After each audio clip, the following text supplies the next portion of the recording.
ওনার জীবনের গল্প শুনবো। আসসালামু আলাইকুম আপু। ওয়ালাইকুম আসসালাম। আপু কেমন আছেন? ভালো আছি। আপু ভালো আছেন? আপনার নাম কি আপু? আমার নাম পপি। পপি আপু। পপি আপু, আপনার দেশের বাড়ি কোথায়? রংপুর। রংপুর না? আপনার বয়স কত? 23+। 23+। বুঝতে পেরেছি আপু। আপনি আমাদের ক্যামেরার সামনে কেন এসেছেন? এখানে আসছি, অনেকের মুখে শুনি যে অফিস থেকে বিনা যৌতুকে মেয়েদের বিয়ে হয়, তার জন্য আসছি। তার জন্য এসেছেন তাই না? বিনা যৌতুকে বিয়ে বসতে চান। আপনার পরিবারে কে কোনো? হ্যাঁ, পরিবারে কেউ নাই? পরিবারে আমার মা আছে, বাবা আছে, আমার একটা বড় বোন আছে। বড় বোনের বিয়ে হয়ে গেছে, আমি ছোট। বুঝতে পারছি, যৌতুকের জন্য বিয়ে হচ্ছে না আপনার, তার মানে। না, বুঝতে পেরেছি। কেমন ছেলে চান এই জন্য?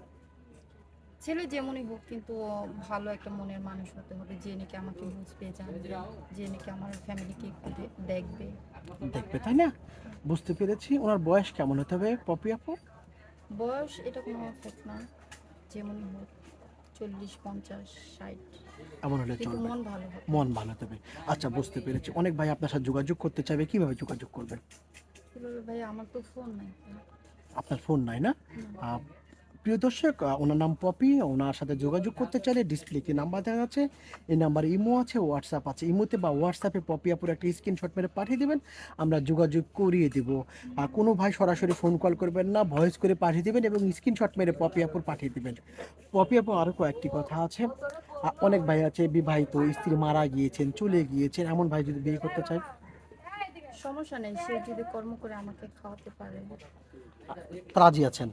অনেক ভাই আছে, স্ত্রী আছেন কিন্তু আরেকটা বিয়ে করতে শখ ওনার, সেক্ষেত্রে? ভাইয়া, হাদিসে তো আছে 4টা বিয়ে করাও যায়, সে যদি কর্ম করে খাওয়াতে পারে, 4জনকে এক সমান অধিকার দিতে পারে। তাহলে আপনি রাজি আছেন তাই না? আচ্ছা আপু, আপনার চুল তো অনেক লম্বা, প্রিয় দর্শক চুলগুলা দেখতে পাচ্ছেন। এবং আরেকটা কথা হচ্ছে, ভিডিওর পাশাপাশি ওনার একটা ভিডিও মানে দেখতে পাবেন, ওনার হাইট কত, লম্বা কত দেখতে পাবেন। আপনারা ভিডিওটি দেখার জন্য অনুরোধ রইল। আপু, অনেক ভাইয়েরা আছেন বিয়ের পরে দেশের বাইরে চলে যায়, পুরুষ স্বার্থপর কিন্তু পরিবারের জন্য ওনার জীবনটা উৎসর্গ করতে পারে। ওই সময় কিন্তু নারীরা অন্য কারো প্রেমে বা পরকীয়ায় আসক্ত হয়, এমন কিছু হবে না আপনি? না কেন? এত এত ভালো হবেন কেমন আপনি? ভাইয়া, কিছু কিছু মানুষের আছে বংশদোষ, কিন্তু আমাদের ফ্যামিলিতে এরকম কোনো বা ই নেই। ইয়ে নাই না? আচ্ছা আপু, ভালো থাকবেন। আসসালামু আলাইকুম।